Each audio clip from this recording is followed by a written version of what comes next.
शास्त्र कहते हैं, पति से दूर रहना केवल शारीरिक दूरी नहीं होती, बल्कि धर्म से भी दूरी हो सकती है। लेकिन क्या हर स्थिति में ये पाप माना जाता है? अगर पति अत्याचारी हो तो क्या तब भी दोष स्त्री को लगता है? और सबसे बड़ा प्रश्न, ऐसी स्त्री को अगले जन्म में क्या फल मिलता है?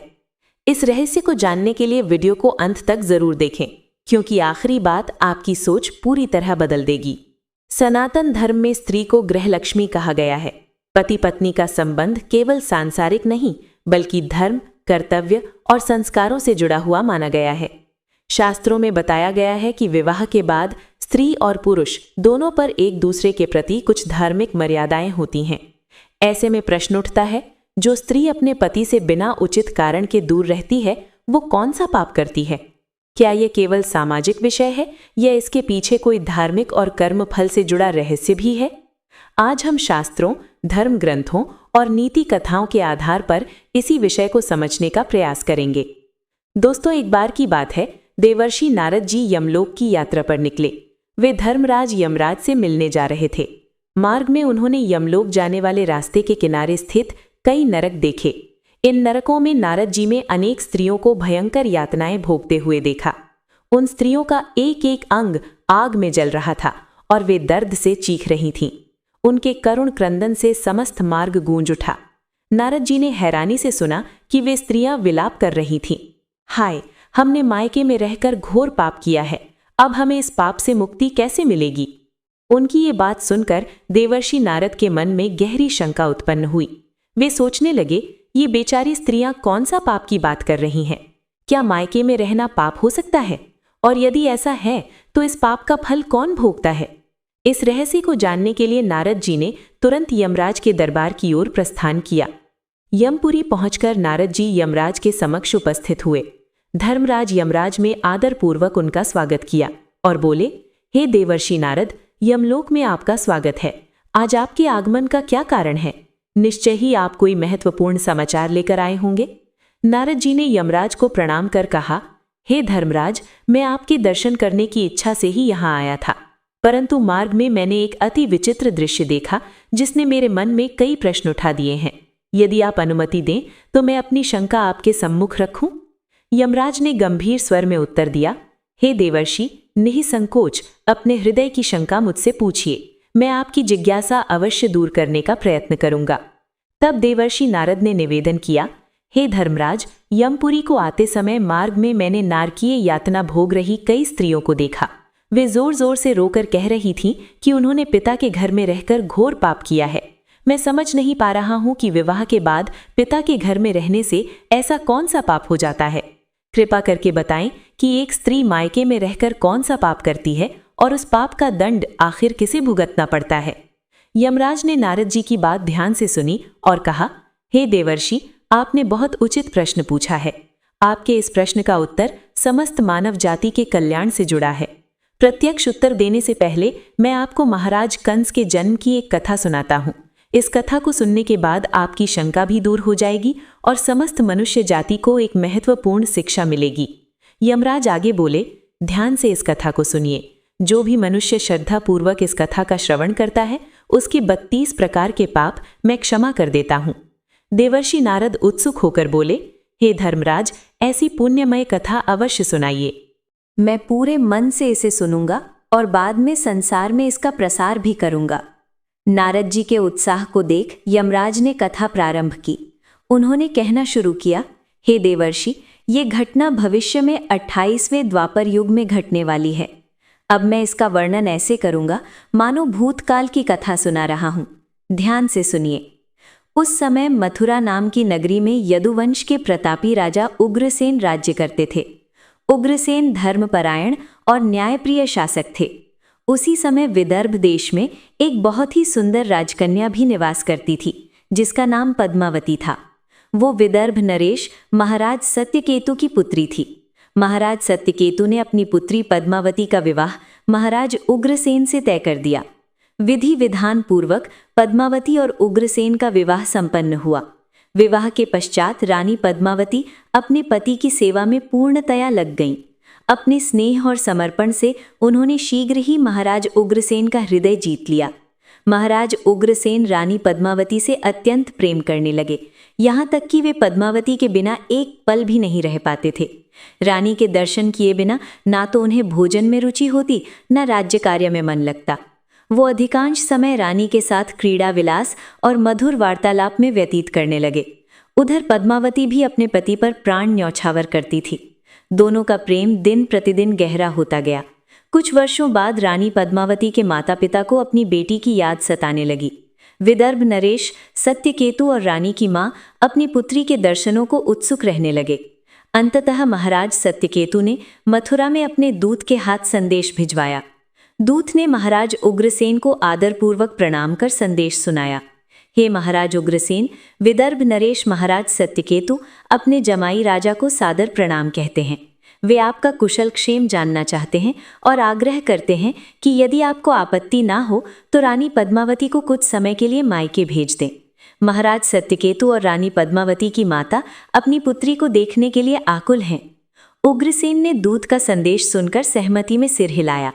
उन्होंने ससुर महाराज सत्यकेतु की इच्छा का सम्मान करते हुए अपनी प्रिय पत्नी को कुछ दिनों के लिए पिता के घर जाने की अनुमति दे दी।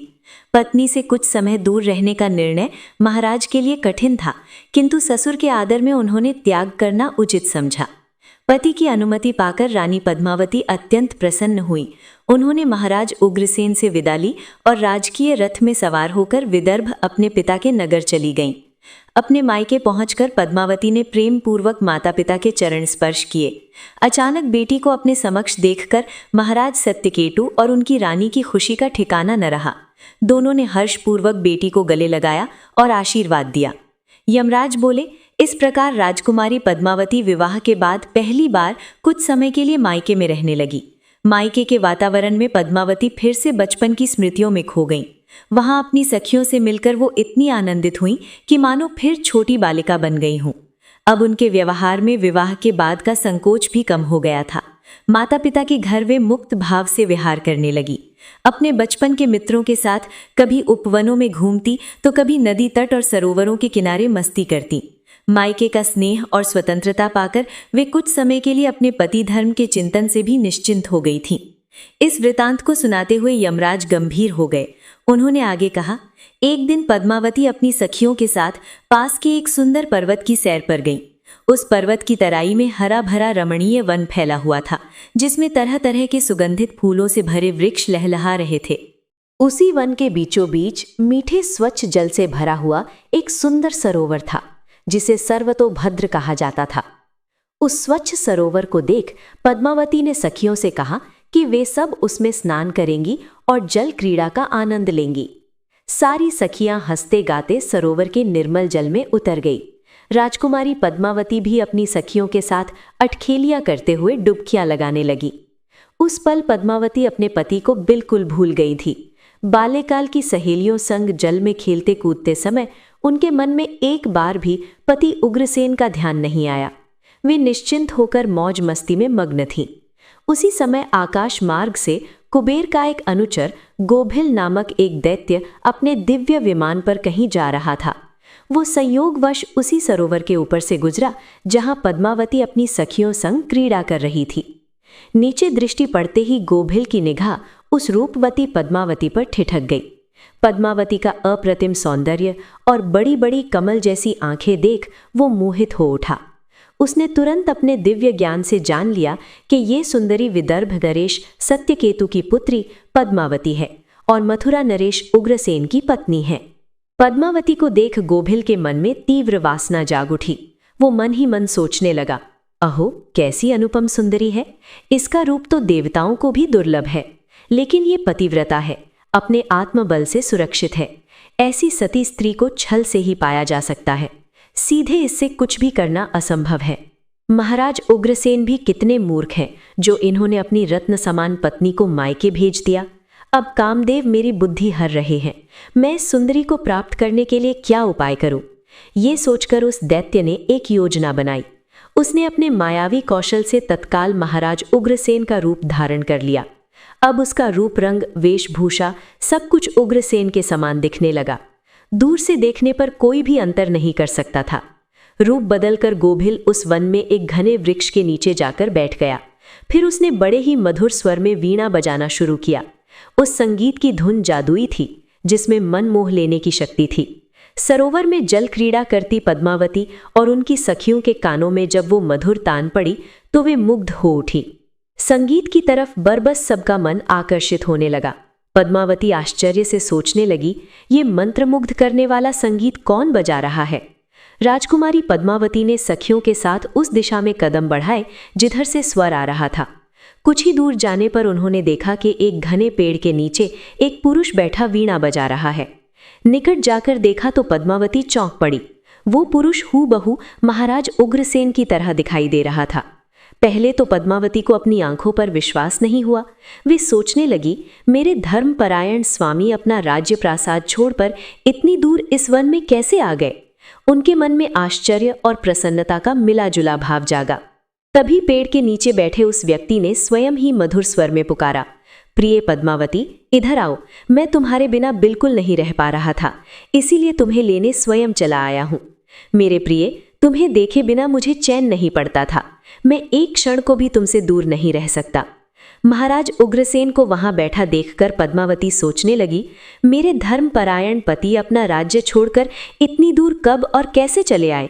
वो मन ही मन कुछ संकोच में पड़ गई, परंतु अपने पति को यूं अपने पास पाकर उनके मन में हर्ष भी हो रहा था। अपने पति के ऐसे प्रेमपूर्ण वचन सुनकर रानी पद्मावती लज्जा से भर गई। उन्हें विश्वास हो गया कि ये स्वयं महाराज उग्रसेन ही हैं, जो प्रेमवश उन्हें लेने वन में आए हैं। पति का ये अथाह प्रेम देखकर रानी पद्मावती मन ही मन धन्य हो गई। वो शर्माती हुई धीरे धीरे उनके निकट चली गई। मौका पाकर उस बहरूपिये ने रानी पद्मावती का कोमल हाथ पकड़ लिया। पद्मावती कुछ समझ पाती इसके पहले ही वो उन्हें लेकर वन के और भीतर एक एकांत स्थान पर चला गया, जहां दूर दूर तक कोई नहीं था। घने वृक्षों की ओट में पहुंचते ही उस धूर्त ने रानी को बाहों में भर लिया। पद्मावती को अब तक पूरा विश्वास था कि ये उनके अपने पति हैं। पति प्रेम पर न्यौछावर रानी ने लज्जा त्याग कर स्वयं को उनके आलिंगन में छोड़ दिया। उस छलिए ने इस तरह एकांत में अपनी इच्छा के अनुसार रानी पद्मावती के साथ भोग विलास किया। उसने रानी के साथ वैवाहिक अधिकार की तरह सहवास किया और अपनी काम प्यास बुझाई। उस कुकर्मी राक्षस की वासना शांत होते ही रानी पद्मावती को कुछ असामान्य लगा। महाराज उग्रसेन के शरीर पर एक गोपनीय चिन्ह था, जिसे रानी भली भांति जानती थी, किंतु इस व्यक्ति के शरीर पर वो चिन्ह कहीं नहीं था। ये देखते ही पद्मावती सन्न रह गई। उनके पैरों तले जमीन खिसक गई। जिसे वे अब तक अपना पति समझ रही थी, वो वास्तव में कोई भयंकर धोखेबाज निकला। रानी का हृदय जो अभी प्रेम और सुख से भरा था, अगले ही पल भय और क्रोध से भर गया। वे तत्क्षण उस व्यक्ति की बाहों से छिटक कर अलग हो गई और हड़बड़ाकर अपने वस्त्र ठीक करते हुए खड़ी हो गई। उनकी आंखों से आंसू बहने लगे। क्रोध और अपमान से कांपते हुई रानी पद्मावती चिल्लाई, अरे दुष्ट, तू है कौन? सच सच बता, तुझ नीच ने महाराज उग्रसेन का रूप धरकर मेरे साथ ये घोर छल क्यों किया?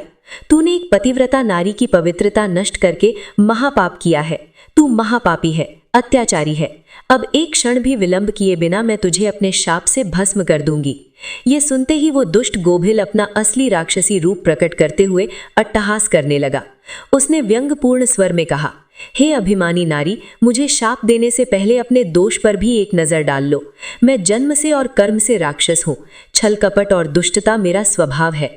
मैंने तो अपने स्वभाव वश वही किया जो एक राक्षस करता। तुम मुझे किस अपराध के लिए शाप देना चाहती हो? यदि मैंने राक्षस होकर अधर्म किया है, तो तुमने पतिव्रता स्त्री होकर कौन सा धर्म निभाया है? रानी पद्मावती ने आंसू पोंछकर कठोर स्वर में उत्तर दिया, हे पापी राक्षस, मैं एक साध्वी पतिव्रता नारी हूँ। मेरे मन, वचन और शरीर तीनों में केवल मेरे पति का वास है। मैं उन्हीं की कामना करती हूँ, उन्हीं के लिए व्रत तप करती हूँ। मैं अपने धर्म पथ पर अडिग थी, किंतु तूने माया जाल रचकर मेरे साथ अनर्थ किया है। तूने मेरा पवित्र तन मलिन कर दिया, मेरा पतिव्रत धर्म नष्ट कर दिया। जान ले, पतिव्रता स्त्री का सतीत्व भंग करने वाले पापी को घोर नरक में स्थान मिलता है। मरने के बाद तू जैसे सूअर की योनि में जन्म लेगा। पद्मावती क्रोध और शोक से कांप रही थी। उन्होंने आगे कहा, देव भी पतिव्रता नारी से भय खाते हैं। पतिव्रता के शाप से सूर्य का तेज ठंडा पड़ सकता है, सरोवर सूख सकते हैं और वृक्ष फलहीन हो सकते हैं। संसार का अस्तित्व पतिव्रता स्त्रियों के तप से चलता है और तूने ऐसी एक पवित्र स्त्री का अपमान करने की घोर धृष्टता की है। मैंने अपने पति का कभी अपमान नहीं किया, सदा उनकी सेवा की है, उनकी आज्ञा का पालन किया है। फिर भी तूने मेरा सतीत्व भंग करने का साहस कैसे किया? तुझे मेरे शाप से कोई नहीं बचा सकेगा। पद्मावती का तमतमाया चेहरा देखकर भी उस राक्षस पर कोई असर नहीं हुआ। वो क्रूरता से हंसकर बोला, सुंदरी, अब मेरी बात भी सुनती जाओ। जैसे अंधे मनुष्य को कुछ दिखाई नहीं देता, वैसे ही इस समय तुम धर्म रूपी नेत्रों से अंधी हो गई थी। जिस क्षण तुमने अपने पति का घर छोड़ मायके आने की इच्छा की, उसी क्षण तुम्हारे मन से पति ध्यान लुप्त हो गया। सच्ची पतिव्रता स्त्री तो हर पल केवल अपने पति का ही स्मरण करती है। जब तुम्हारे हृदय में पति से दूर होने का विचार आया, तभी तुम्हारे पतिव्रता धर्म की आंखें फूट गई। बस तभी तुम मुझे पहचान न सकी। यदि तुम सच्ची पतिव्रता होती तो रूप बदलने के बावजूद मुझे देखते ही जान लेती कि मैं तुम्हारा स्वामी नहीं हूं। पतिव्रता नारी सुगंध से भी अपने पति को पहचान लेती है, किंतु तुम तो मायके आकर अपने पति को सर्वथा भूल ही गई थी। इसीलिए मुझ छलिए को तुम अपना पति समझ बैठी और मेरे पीछे वन में चली आई। राक्षस गोभी के ये निष्ठुर वचन सुनकर रानी पद्मावती को अपनी भूल का भान हुआ। उनका क्रोध अब पश्चाताप में बदलने लगा। वो भीतर ही भीतर खुद को कोसने लगी कि सचमुच उन्होंने अपने पति से दूर रहकर भारी भूल की है। तभी गोभी ने अंतिम बात कही, हे पद्मावती, मैं तुझे भोग कर चला हूं। अब इसके परिणाम स्वरूप तुम्हारे गर्भ से एक ऐसा पुत्र जन्म लेगा जो तीनों लोकों के प्राणियों को दुख पहुंचाएगा। यही तुम्हारे इस पाप का फल होगा। गोभी ये कहकर वहां से अंतर ध्यान हो गया। वो आकाश में विलीन होकर अपने लोक को लौट गया। पीछे रह गई बेचारी पद्मावती, जो इस आघात से मानो अधमरी हो चुकी थी। जंगल की उस निर्जनता में वो एक वृक्ष का सहारा लेकर फूट फूट कर रोने लगी। कुछ देर बाद पद्मावती के विलाप की आवाज़ सुनकर उनकी सखियां घबरा गई और उन्हें खोजते हुए उस ओर दौड़ी। सखियों ने पद्मावती को रोते बिलखते पाया तो हक्की बक्की रह गई। उन्होंने आश्चर्य और चिंता से पूछा, राजकुमारी, क्या हुआ? आप रो क्यों रही हैं? महाराज उग्रसेन कहाँ गए? रानी पद्मावती ने रोते हुए अपने दुख की कथा सखियों को सुना दी। सखीजन ये जानकर बेहद स्तब्ध हुई कि रानी पद्मावती जैसी पतिव्रता नारी के साथ ऐसी विपत्ति घट गई। उन्होंने तुरंत पद्मावती को ढाढ़स बंधाया और वहां से ले जाकर महल पहुंचा दिया। मायके लौटकर रानी पद्मावती भय और शोक से थरथर कांप रही थी। उनकी आंखों से आंसुओं की धारा रुकने का नाम नहीं ले रही थी। सखियों ने तत्काल पद्मावती की माता रानी को बुलाकर सब हाल सुना दिया। अपनी पुत्री पर घोर विपत्ति आ गई थी, ये जानकर महारानी पद्मावती की माता तो मूर्छित होकर गिर पड़ी। शोर सुनकर स्वयं महाराज सत्यकेतु वहां आए। उन्होंने व्याकुल होकर अपनी बेहोश पत्नी को संभाला और जब पुत्री की आपबीती सुनी तो राजा सत्यकेतु की आंखों में भी आंसू भर आए। दुख, क्रोध और पश्चाताप से भरे सत्यकेतु फूट पड़े। हाय, ये मैंने क्या किया? मैंने ही अपनी फूल सी बच्ची को मायके बुलाकर अनजाने में अनर्थ करा दिया। काश मैंने पद्मावती को बुलाया ही ना होता तो वो आज ऐसे पाप की भागी ना बनती। समय रहते कुछ नहीं किया जा सकता था। महाराज सत्यकेतु ने तुरंत निर्णय लिया कि पद्मावती को बिना विलंब पति के पास लौटा दिया जाए। उन्होंने विश्वस्त सेवकों के साथ आदरपूर्वक पद्मावती को मथुरा वापस भेज दिया। माता पिता ने दुखी हृदय से बेटी को विदा किया। उनके मन में असीम ग्लानि थी कि उनकी लाडली के साथ उनके घर में ऐसा अनर्थ हो गया। उधर मथुरा में महाराज उग्रसेन अपनी प्राणप्रिय पत्नी से बिछड़कर बेचैन थे। उन्हें दिन में चैन था, न रात को नींद आती थी। पद्मावती के बिना वे स्वयं को आधा अधूरा महसूस कर रहे थे। प्रेम में डूबी ऐसी अवस्था में जब अचानक महारानी पद्मावती को समय से पहले वापस आते देखा तो महाराज उग्रसेन के हर्ष का पारावार न रहा। उन्होंने दौड़कर प्रेम पूर्वक पद्मावती को गले लगा लिया और कहा, हे प्रिय, तुम्हारे बिना मेरा जीवन एक क्षण को भी सुखद नहीं था। यदि तुम कुछ दिन और नहीं आती तो शायद मेरे प्राण ही निकल जाते।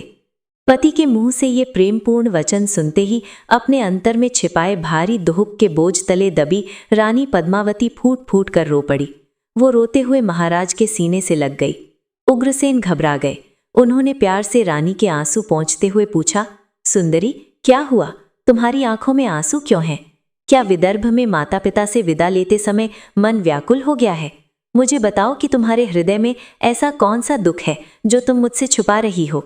रानी पद्मावती ने अपने आप को संभाला और चेहरे पर सामान्य भाव लाते हुए बोली, स्वामी, कुछ नहीं। मायके से विदा लेते समय मन भारी हो गया था, इसलिए माता पिता को छोड़ने के दुख में रो पड़ी। आप चिंता न करें, अब मैं आ गई हूं ना। ये कहकर उन्होंने बात को टाल दिया और उस महापाप का जिक्र अपने पति से छुपा गई।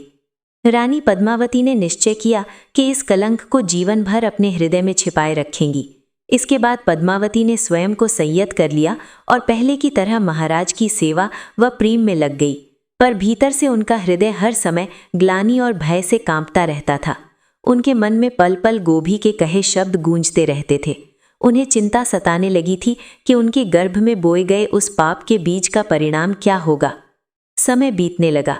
कुछ महीनों बाद पद्मावती के गर्भ के लक्षण प्रकट होने लगे। महाराज उग्रसेन को ये ज्ञात हुआ तो वे अत्यंत प्रसन्न हुए कि उनके यहाँ उत्तराधिकारी जन्म लेने वाला है, परंतु रानी पद्मावती के मन में आनंद के स्थान पर अज्ञात भय समाया हुआ था।